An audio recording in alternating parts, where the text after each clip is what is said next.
Hola chicos, buenas tardes.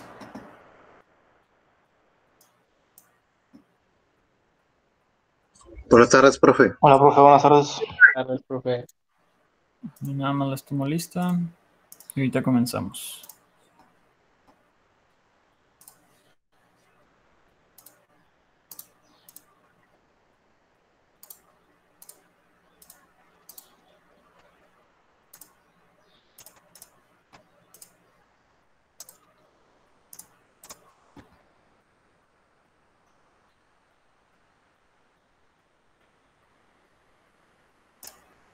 Listo.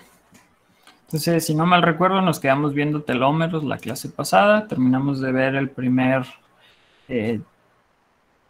tema de esta presentación. No sé si tengan dudas. Bueno, la última clase me dijeron que no, pero no sé si tengan dudas. Ya les mandé la presentación, ¿verdad? Al grupo. Creo que sí. Mi chica. Sí, aquí ya se las mandé. Entonces, ¿no hay dudas? ¿Seguimos? Negativo, profe. Va, entonces vamos a empezar a ver la relación gen-proteína y el flujo de la información genética, que básicamente vamos a estar viendo a detalle el proceso de transcripción y traducción del material genético. Y bueno, vamos a empezar planteándonos una serie de preguntas que espero que al final de esta presentación podamos responder, ¿no? Y les pongo un ejemplo por acá de un venadito albino para plantear las preguntas. ¿Qué será lo que generó el fenotipo albino del venado? ¿Qué es fenotipo, para empezar? Lo debieron de haber visto en las presentaciones del monje loco. Era lo externo, lo que se podía ver dependiendo del genotipo. Ajá, es la forma en la que se expresa el genotipo. El fenotipo es lo que vemos. Puede ser un rasgo o puede ser, un rasgo físico o conductual también, ¿no? Entonces, el fenotipo es lo que observamos que nace del genotipo, ¿de acuerdo? Por ejemplo, cuando un gen es recesivo, no lo vemos en el fenotipo. Mande. ¿A qué se refiere con conductual? A conducta, comportamiento. Ah, ok, gracias.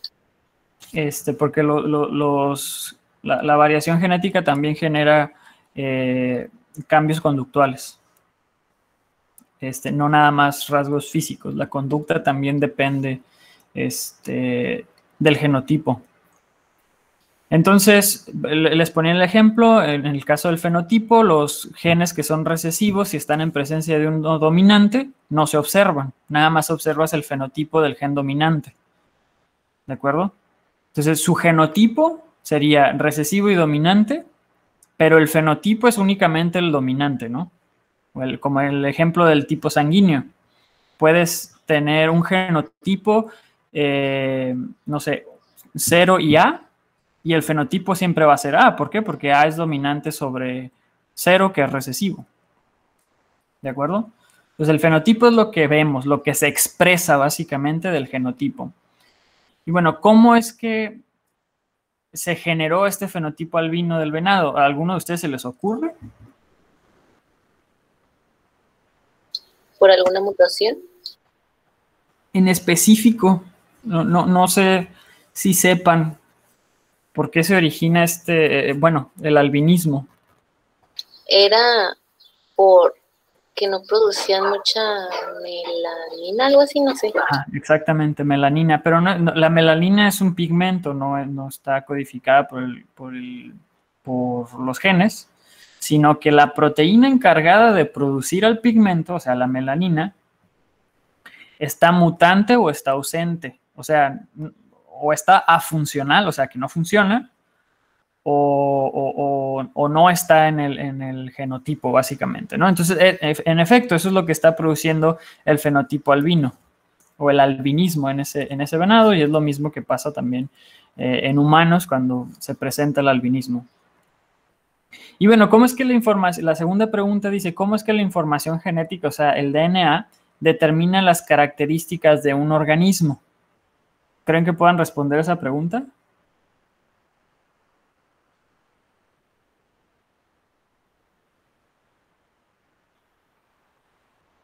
¿Cómo es que el ADN determina las características de un organismo?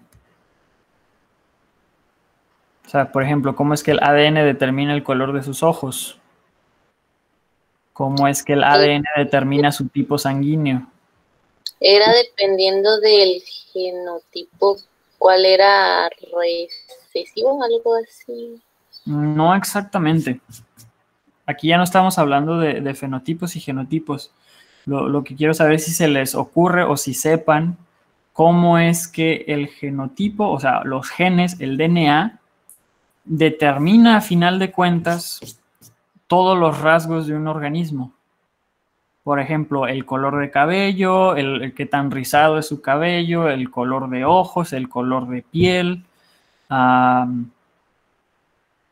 todo, básicamente. ¿Cómo es que el DNA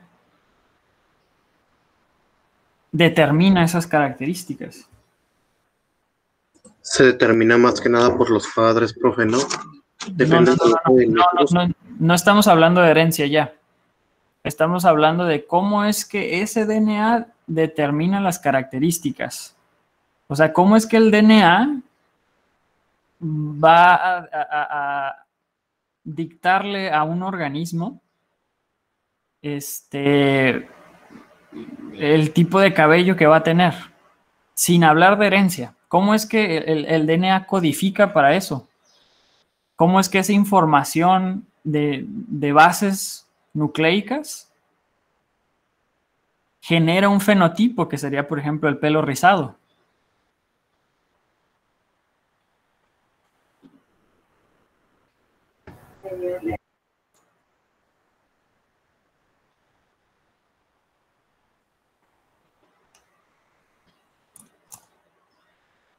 O sea, tiene que ver con el flujo de la información genética. Si me están preguntando algo en el chat, ¿me pueden decir qué me están diciendo? ¿O si me están contestando? Dice mi compañera Melina que tiene que ver con que sea dominante o algo así. No, ya no estamos hablando de dominancia ni de herencia. Estamos hablando de, ok, ya heredaste un gen. El gen es dominante. ¿Cómo es que ese gen dicta una característica? ¿Cómo es que ese gen se convierte en una característica del organismo? Supongamos que heredas el gen de cabello rizado y el cabello rizado es dominante. ¿Cómo es que ese gen que está en DNA se convierte en una característica de cabello rizado o de ojos verdes o no sé? O de albinismo, por ejemplo. ¿Cómo es que un gen se convierte en una característica? ¿No tiene nada que ver con los cromosomas? ¿No? Igual, si no saben, es lo que quiero que entiendan en este tema. No, pues no sabemos, profe. No, profe, ni la menor idea. También se vale decir que no saben, ¿eh? Entonces, a lo largo de esta presentación, espero yo que quede claro cómo es que un gen dicta una característica, cómo es que un gen básicamente puede hablar. Y no hablar literal, ¿no? Expresarse, me refiero a cómo es que un gen puede expresarse. Y pues también tendremos que contestar la pregunta de cómo es que se traduce ese mensaje que originalmente viene en información genética, o sea, en DNA, en nucleótidos. ¿Cómo es que esa información genética original se traduce a características físicas como color de cabello, tipo sanguíneo o este venado albino? Entonces, esas son las preguntas que nos tenemos que hacer durante esta unidad y son las preguntas que tenemos que responder. Este ejemplo del venado albino esperaba que más o menos les diera una idea. Les dije, o bueno, comenta su compañera que a este venado o el fenotipo de albinismo resulta de una ausencia de un pigmento que se llama melanina. Yo les comentaba, esa melanina se deja de producir por falta de una proteína. ¿Qué es lo que codifica o qué es lo que le dice a la célula cómo debe de hacer las proteínas?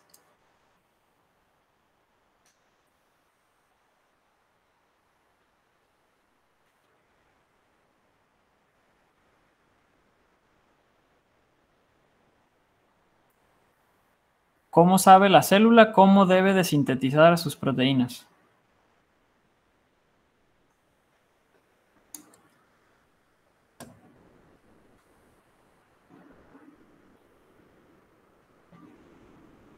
¿No recuerdan eso tampoco? ¿Era lo de la replicación? No, replicación es cómo copia todo su material genético a la célula.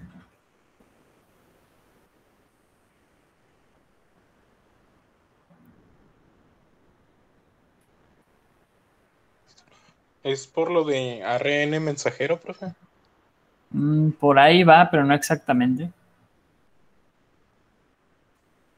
Tiene que ver con estos dos procesos que están en el título del tema. Ya los vimos más o menos por encimita. Pero bueno, lo volvemos a ver. Este es el proceso de expresión génica. Con esto pueden responder esta pregunta. ¿Cómo es que un gen puede expresarse? Pues a través de la expresión génica. ¿Qué es la expresión génica? Es el proceso mediante el cual el DNA dirige la síntesis de proteínas a través de estos dos procesos, de transcripción y traducción. ¿Qué era la transcripción, chicos?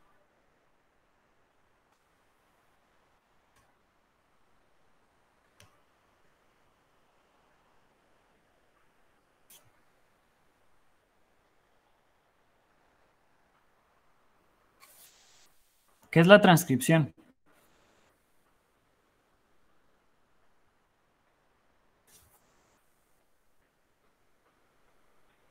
Es la copia del ARN, ¿no? Algo así. Bueno, se copia el DNA y se transcribe a RNA. Ajá. Okay. La transcripción es pasar DNA a RNA. ¿Y qué era la traducción?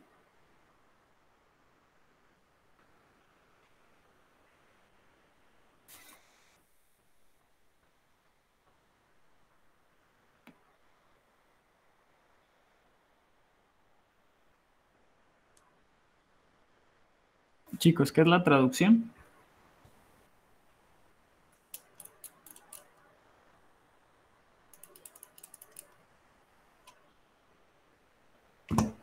No lo Era recuerdo. como el mensajero del ARN o algo así, profe. Tiene que ver con el RNA mensajero, pero ¿qué le pasa al RNA mensajero en la traducción?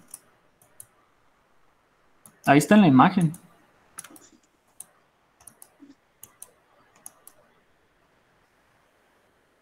¿Forma proteína?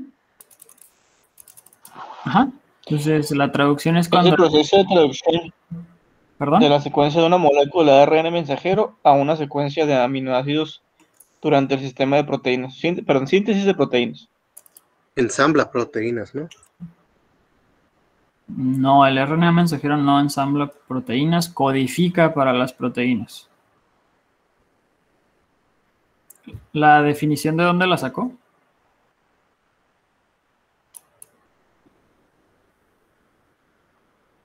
Digo, si se puede saber. Del CAP. ¿Del qué? CAP. ¿Del CAP? ¿De esto? Ahí dice no. ¿Sí, no? A ver, ¿y qué es el CAP? Ah,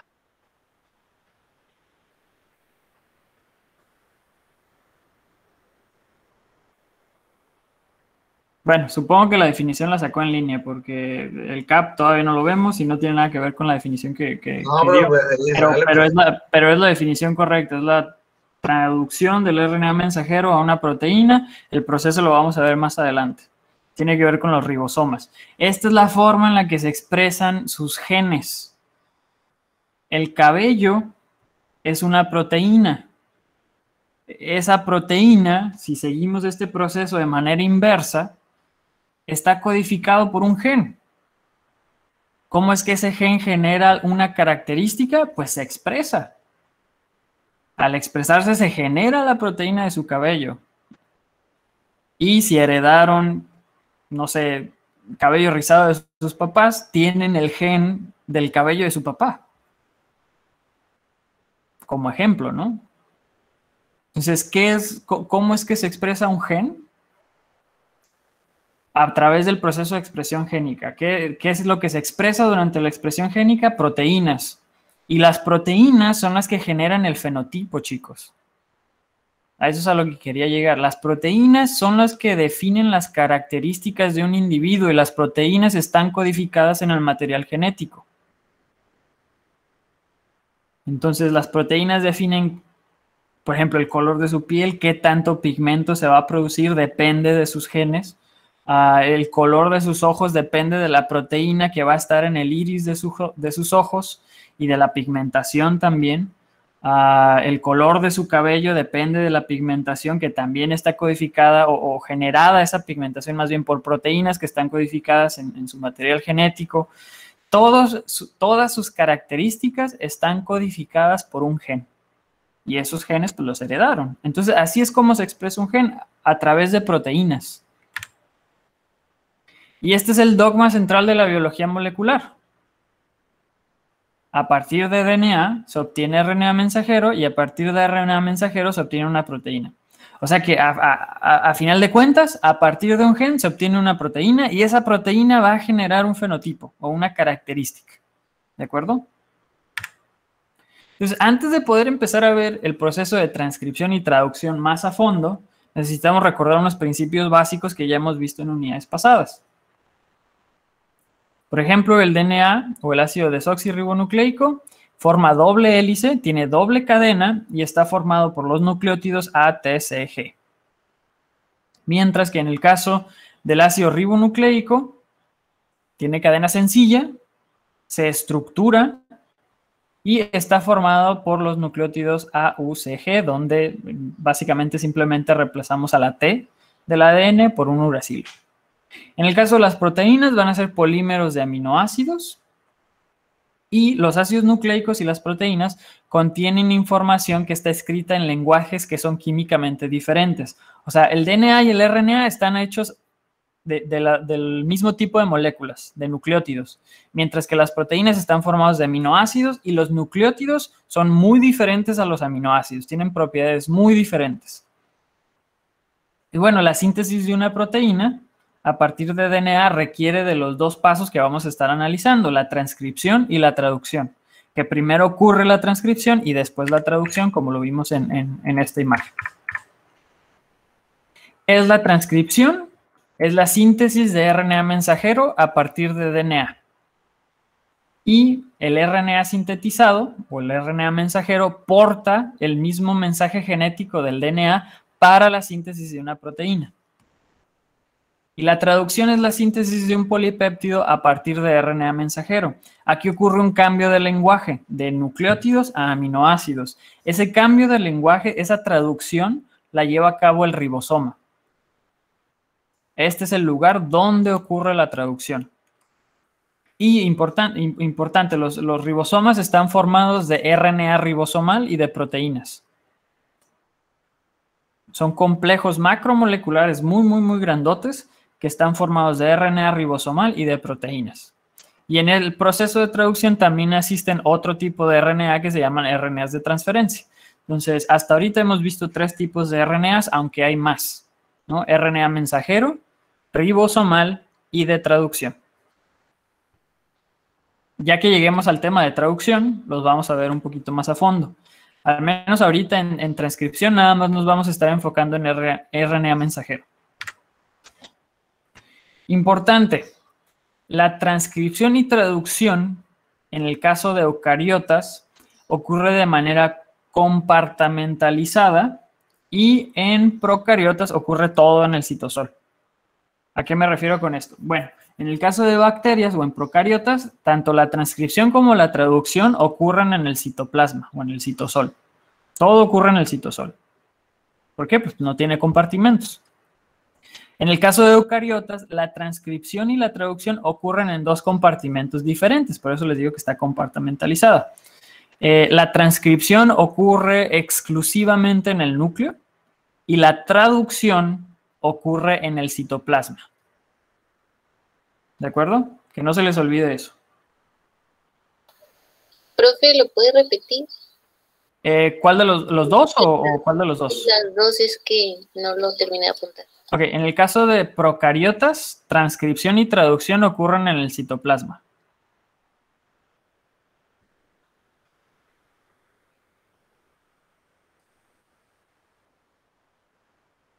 Y en caso de eucariotas, la transcripción ocurre en el núcleo y la traducción en el citoplasma.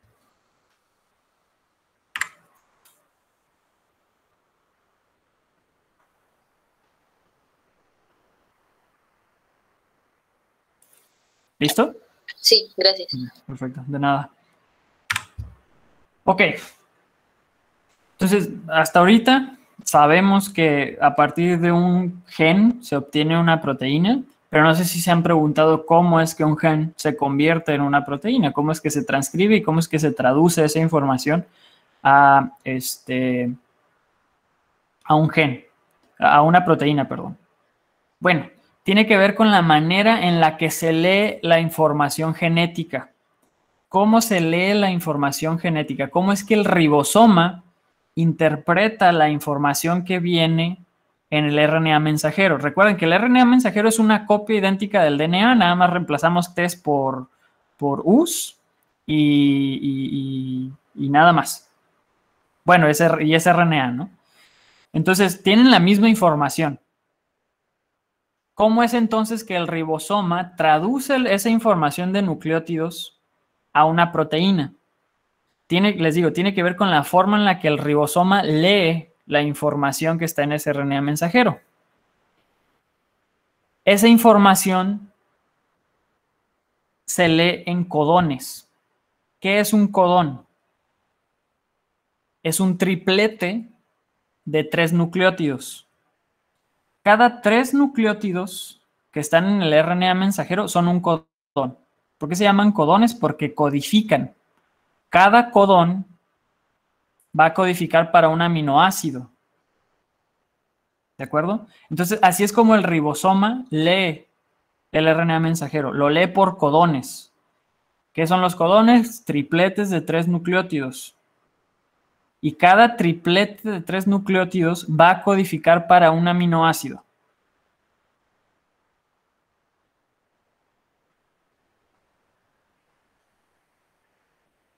¿Va? Sí. Esto se descubrió por allá a finales de los 60s, finales de los 50s, principios de los 60s, haciendo experimentos, claro, en tubos de ensayo. Y a partir de esos experimentos se logró deducir de todas las posibles variantes de codones, porque recuerden, tenemos 4 letras y 3 posibles posiciones, para un total de 64 posibles variantes. ¿De acuerdo? Entonces, hay 64 posibles codones. En teoría, cada codón podría codificar para un aminoácido diferente, pero únicamente necesitamos 20 esenciales para la síntesis de todas nuestras proteínas. Entonces, si hay 64 codones, pero nada más hay 20 aminoácidos, pues algunos de los codones van a estar repetidos, o algunos de los codones básicamente van a codificar para el mismo aminoácido. ¿Qué es lo que pasa con esos mismos codones? Y bueno, haciendo estos experimentos, deduciendo qué codón codificaba para qué aminoácido, es que se logró determinar o descubrir el código genético. Este cuadrito que vemos aquí es el código genético. El código genético nos dice qué codones representan a qué aminoácidos. ¿De acuerdo? Y por lo mismo de que decimos que algunos codones o varios codones codifican para el mismo aminoácido, decimos que el código genético está degenerado. Aunque a mí no me gusta utilizar esa palabra, prefiero decir que es redundante. ¿Por qué es redundante? Porque varios codones codifican para el mismo aminoácido. Entonces, así es como se va traduciendo el material genético. Una vez que se transcribe RNA mensajero, el RNA mensajero llega al ribosoma y el ribosoma convierte a estos tripletes, a estos codones, en sus aminoácidos correspondientes. ¿De acuerdo? ¿Hasta ahorita vamos bien? Sí. Profe. Mande. ¿Sí me podría repetir lo de los codones? No me quedó muy claro. Son tripletes de nucleótidos que codifican para un aminoácido.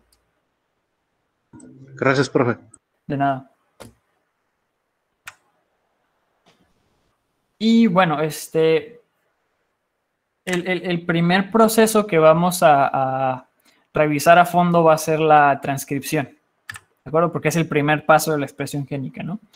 Entonces, la transcripción consta de 4 etapas.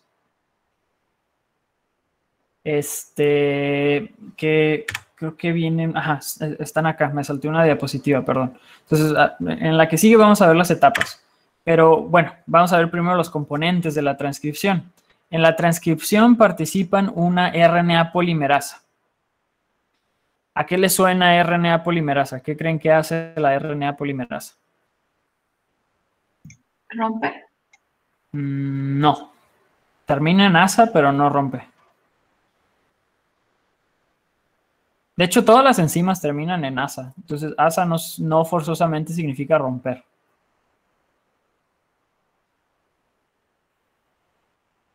Profe, Ande.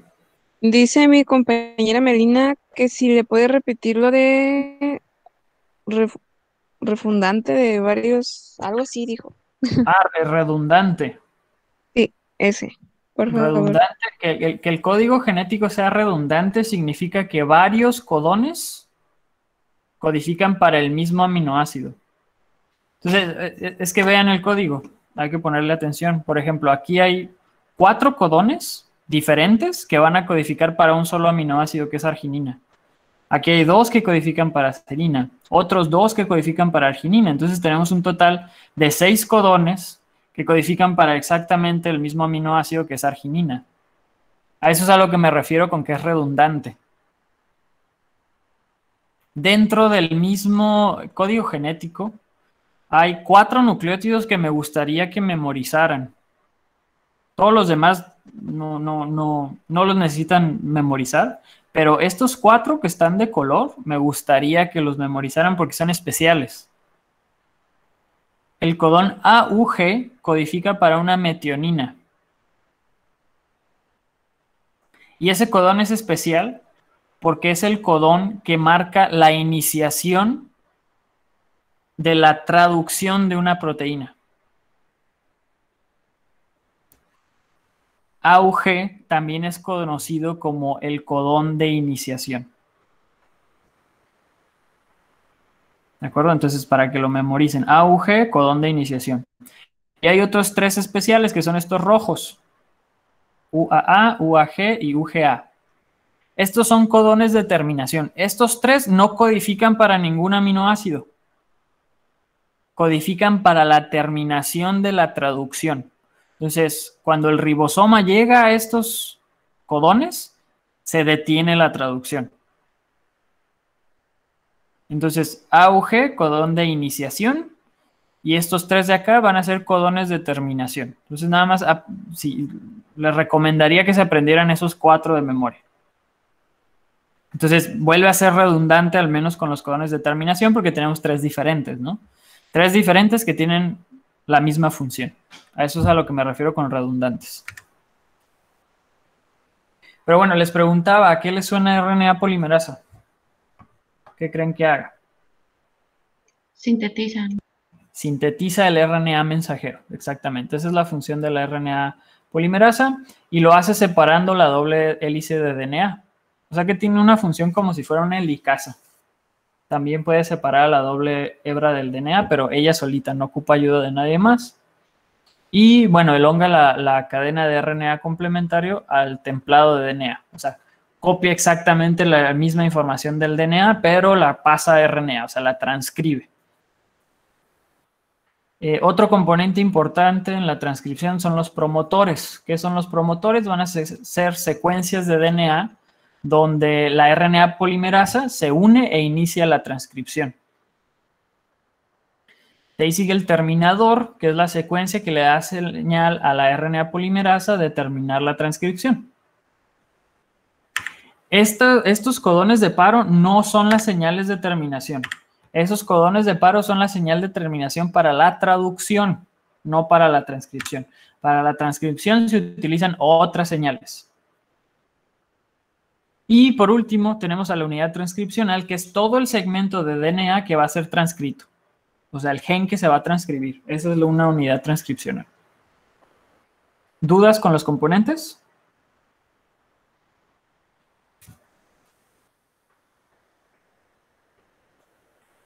No. ¿Ok?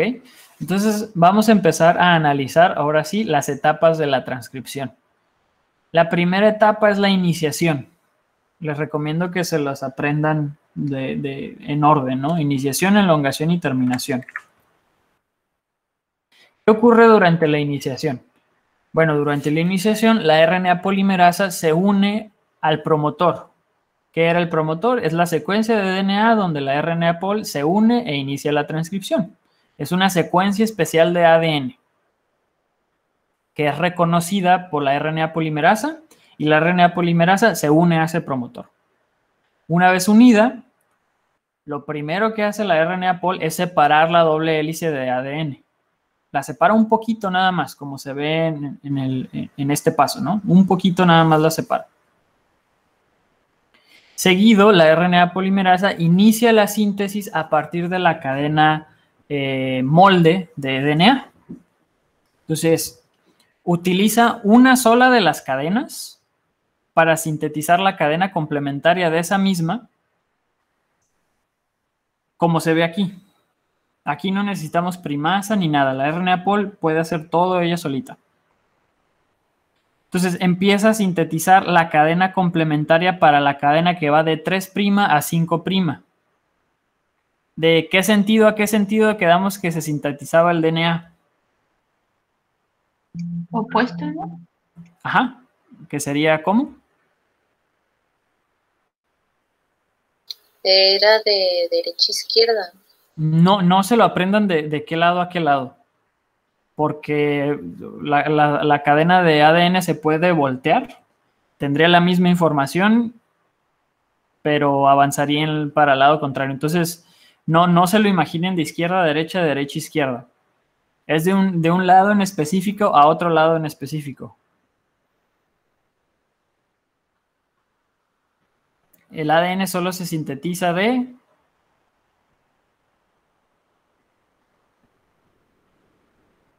dónde a dónde? Sentido contrario de la cadena superior. No, No. tampoco. ¿En qué sentido se sintetiza? ¿De la 3' a la 5'? No, al revés. Entonces 5' a 3'.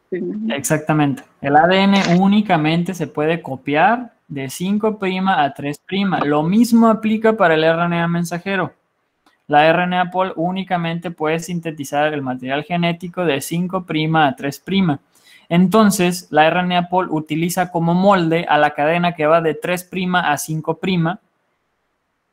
y empieza a avanzar sobre esa cadena sintetizando el RNA mensajero complementario para esa cadena, pero en sentido 5' a 3'. O sea que a final de cuentas básicamente genera una copia idéntica en esta imagen a la hebra superior.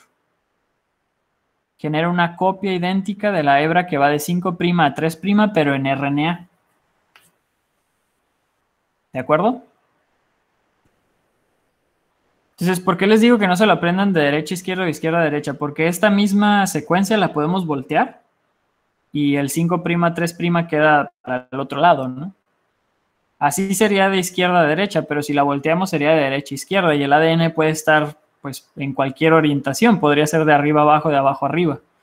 Entonces, por eso no, para nada les recomiendo que se lo aprendan de lado a lado. Es de 5' a 3' siempre.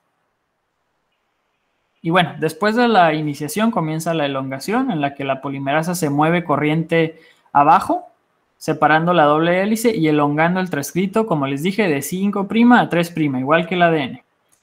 Una vez terminada la transcripción de un segmento, la doble hélice se vuelve a formar, o sea que va avanzando como si fuera la cremallera de un zipper. Así es como va avanzando la RNA polimerasa, y al mismo tiempo que va avanzando, se va cerrando el DNA, o sea, va abriendo el DNA que está enfrente, va cerrando el DNA que está atrás, y va saliendo la cadena de RNA transcrita de esta manera. De hecho, ahorita les voy a poner una animación de más o menos cómo va avanzando la RNA pol, pero necesitamos ver un poquito más de información. Y al final ocurre la terminación, en el que el transcrito de RNA mensajero es liberado del RNA pol, y la polimerasa simplemente se desensambla del ADN, o se separa, ¿no? Eso es lo que ocurre durante la terminación.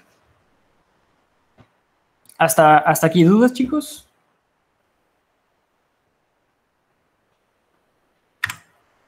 No. ¿Por qué no? Ok. Creo que no, brother. Perfecto. Entonces, durante la iniciación, el promotor de un gen se encuentra dentro del punto de inicio de la transcripción. Pues el promotor de un gen se encuentra dentro del punto de inicio de la transcripción, o sea, de donde va a empezar la RNA pol a transcribir. Aunque se extiende varias docenas o más de pares de nucleótidos antes del punto de inicio. O sea, el promotor está justo antes de donde la polimerasa va a empezar a transcribir, como se ve aquí, ¿no? Todo lo que está de verde claro es el promotor, y lo que está en azul fuerte es la unidad transcripcional. ¿De acuerdo? ¿Qué era la unidad transcripcional? Segmento de DNA que va a ser transcrito. Entonces, el promotor está un poquito antes, no vayan a decir a la izquierda o a la derecha, está un poquito antes, nada más, de la unidad transcripcional.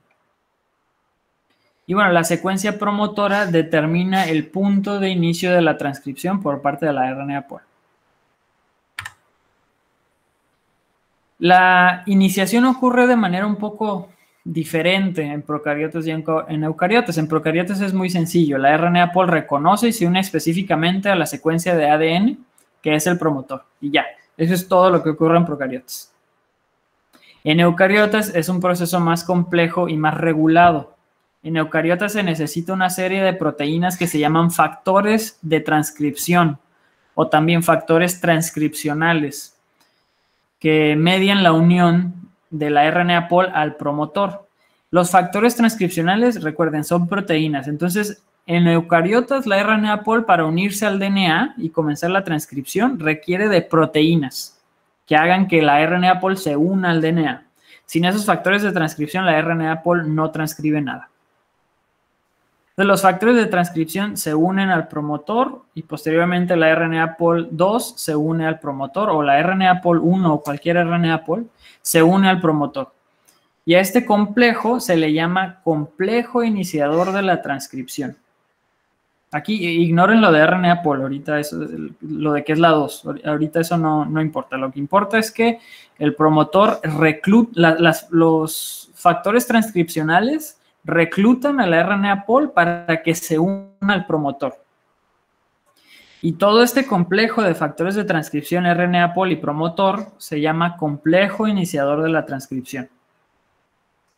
Y bueno, también es importante mencionar que dentro del promotor o de la secuencia de DNA, que es el promotor, existe una secuencia que se llama caja Tata, o en inglés le dicen Tata Box, que es lo más común. Se llama caja Tata porque es una pequeña secuencia de 25 nucleótidos que está en el promotor, que tiene muchas T's y A's. ¿Por qué el promotor tiene muchas T's y A's? ¿Recuerdan cuántos puentes de hidrógeno forma C y G y T y A?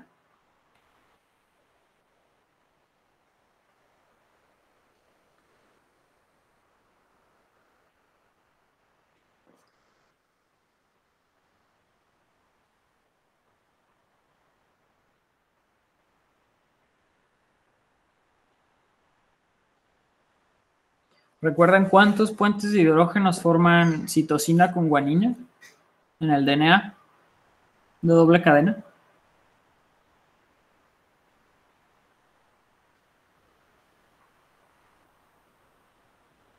¿No, chicos?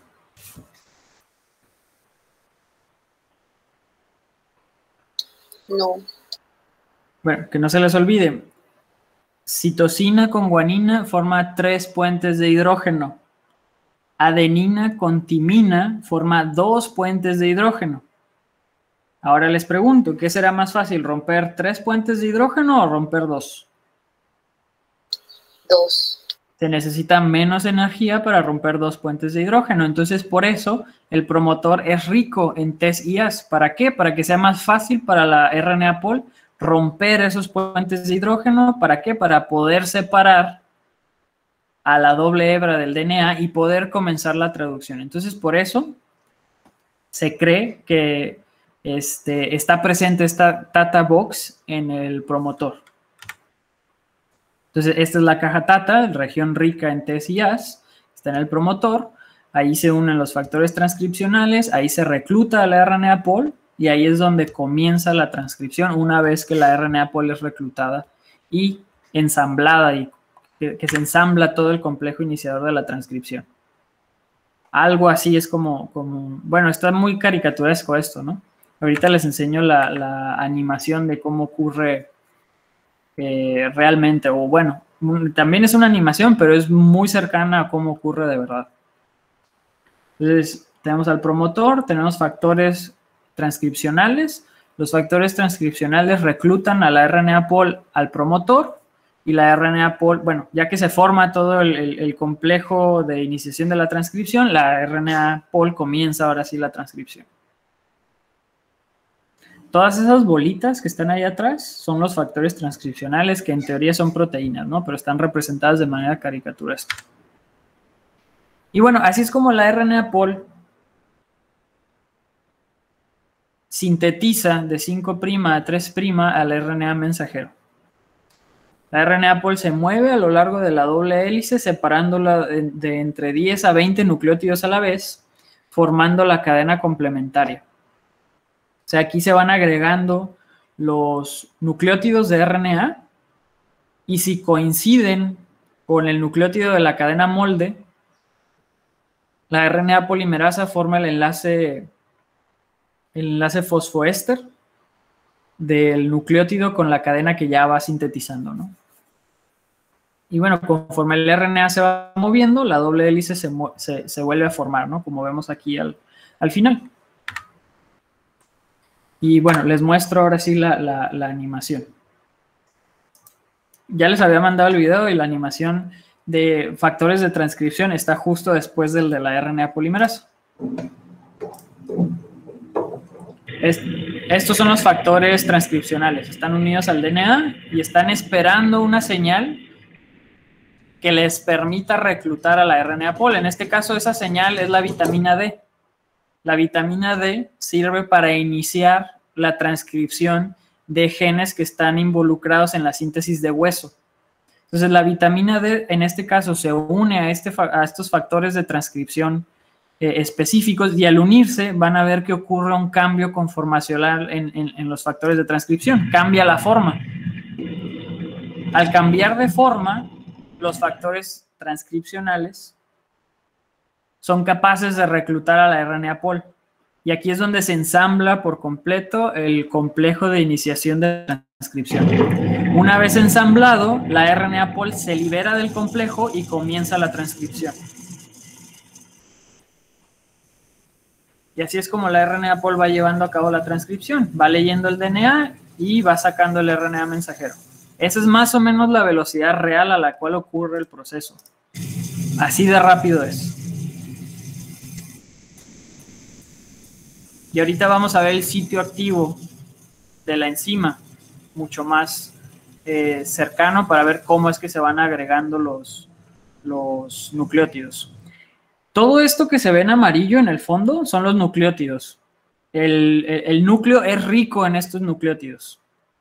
Hay un montón por ahí nadando. Y hay que recordar que pues, el núcleo de la célula y toda la célula pues es un fluido, ¿no? Entonces están en constante movimiento los nucleótidos. Se están moviendo y entran al sitio activo. Cuando entra el nucleótido correcto, el complementario para la base nitrogenada de la cadena molde, la RNA pol lo único que hace es formar el enlace fosfoéster para que se quede unida covalentemente, ¿no? Así está en cámara lenta, ¿no? Cómo ocurre el proceso.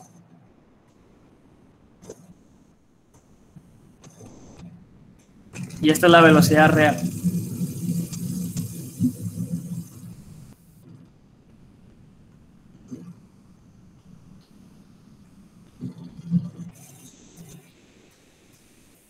Y bueno, así es como ocurre la transcripción de genes.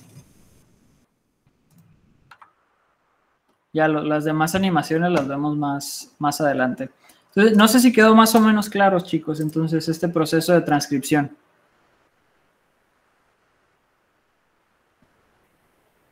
Sí, profe. Sí, el video creo que ya se los mandé, si no mal recuerdo. Sí, no. Entonces, este video también se los mando hoy por si quieren volver a ver las animaciones. Y bueno, seguimos con el proceso de terminación. Es diferente en procariotas y eucariotas, entonces los vamos a ver por separado. En procariotas se da mediante una secuencia en el ADN. Entonces, al transcribir esta secuencia que funciona como una señal de terminación, la RNA pol se desensambla del DNA y libera el transcrito. Y el transcrito liberado no sufre modificación y pasa directamente a la traducción. Entonces, es mucho más sencillo el proceso de expresión génica en procariotas. Es mucho más rápido y más eficiente. ¿Por qué? Porque se transcribe rápidamente, la RNA pol identifica el codón de paro, libera el RNA mensajero y el RNA mensajero se va directo al ribosoma, perdón. Y en el ribosoma se traduce a una proteína y listo. En eucariotas es mucho más complejo, nuevamente. En el caso de eucariotas, la RNA pol transcribe una secuencia de DNA. En la RNA pol transcribe una secuencia de DNA llamada señal de poliadenilación en el transcrito de RNA. ¿Qué es esta señal de poliadenilación? Son de 10 a 35 nucleótidos corriente abajo de la señal, o sea, de 5' a 3', que tiene muchas As, o sea, muchas adeninas, por eso se llama señal de poliadenilación. Y el RNA es cortado y liberado de la polimerasa, generándose un RNA mensajero, un pre-RNA mensajero. Entonces, el problema en el caso de eucariotas, o la razón por qué es un poquito más tardado la transcripción, es porque el RNA debe de sufrir un proceso de maduración. La primer parte del proceso de maduración es esa poliadenilación, que la poliadenilación ya viene en el DNA, ya está codificada en el DNA, y esa poliadenilación o esa cadenita de poliadenilación puede ser cortada, y al cortarse se libera a la polimerasa, y pues nos quedamos con un transcrito de RNA que tiene un fragmento terminal, o un extremo 3' poliadenilado. Otra forma en la que se le llama a este segmento del RNA mensajero también es colita poly-A o poly-A-tail en inglés. Entonces se llaman colitas de poliadenilación o de poly-As. Entonces ese es el primer paso de la maduración del RNA mensajero. Y es como se lleva a cabo la terminación. Entonces, también dentro del proceso de maduración del RNA mensajero tenemos otras modificaciones. Tenemos, además de la colita poly-A o la cola poly-A, el 5' cap, que vamos a analizar ahora. Esto ocurre casi al principio de la transcripción y ocurre en el extremo 5'. Recuerden que se sintetiza de 5' a 3', así que lo primerito que obtenemos de RNA libre es el extremo 5' cuando se comienza a sintetizar, ¿no? Esto que está aquí sería el extremo 5'. Ahí es donde se coloca una molécula que se le llama CAP, o una modificación más bien que se le llama CAP. Se le llama CAP por el inglés de gorra. En realidad es una modificación en el extremo 5', en el que se forma una guanina modificada, agregada después de la transcripción de los primeros 20 a 40 nucleótidos. Se le llama gorra porque básicamente protege a ese extremo de la degradación por nucleasas. Si al RNA mensajero no se le coloca esta guanina modificada en el extremo 5', el RNA es rápidamente degradado. Entonces, para eso se le coloca esa guanina modificada. Y sirve como gorrita o capucha que protege a ese extremo, de que sea degradado por nucleasas que están en el núcleo. O por nucleasas que se va a encontrar el RNA cuando salga el citosol. Entonces, ese es el primerito paso para la maduración del RNA mensajero. El segundo serían las colitas polías, que eso ocurre en el extremo 3', ya cuando se está terminando la síntesis, y se agregan alrededor de entre 30 a 200 adeninas. Las funciones de estas modificaciones son ayudar a transportar el RNA mensajero al citoplasma. Si no ocurren estas modificaciones, no se transporta el RNA mensajero al citosol. O sea que no se va a traducir, porque la traducción, recuerden que ocurre en el citosol. Entonces, ayudan a que se transporte, lo protegen de la degradación en el citoplasma por enzimas nucleolíticas o por nucleasas, es lo mismo, y facilitan la unión del 5', en este caso el 5' cap al ribosoma. El ribosoma se une al RNA mensajero por esa modificación que ocurre en el 5', por ese 5' cap. ¿De acuerdo? Hasta aquí, chicos, ¿dudas? No. ¿No? Entonces, esas son las dos modificaciones que vamos a ver hasta el momento, ¿no? Son la primera que ocurre es el 5' cap y la segunda sería las colitas polía. El día de mañana vamos a ver cómo ocurre el splicing, porque no todo el RNA mensajero transcrito codifica para proteínas. Tenemos regiones que se llaman intrones y regiones que se llaman exones. Los intrones no codifican para proteína, los exones sí. Y esas regiones que se llaman intrones deben de ser removidas y se remueven por un proceso que se llama splicing. Es un proceso de corte y empalme, pero lo vemos el día de mañana porque está un poquito complejo y pues ya quedan 2 minutos de clase nada más. Entonces, chicos, por el día de hoy sería todo. Y bueno, si no tienen más dudas, nos veríamos el día de mañana para seguir con la clase. Gracias, profe. Bye. Gracias. Hasta mañana. Chicos, hasta luego. Hasta luego, profe.